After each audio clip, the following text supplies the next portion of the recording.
ஓடு வச்சுவா என்று சொல்லுங்கள். நம் விராப்பள்ளி மாமன் வருகிறார். எம்மிரான் தாயாரை வருகிறார். மனைவியல் மகராசா வருகிறார்.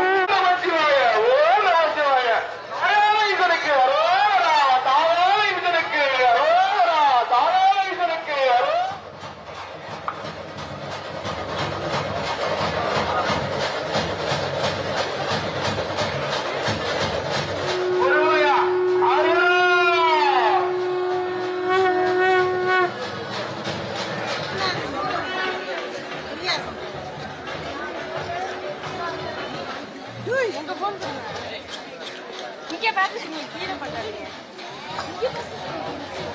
நீ வைக்காத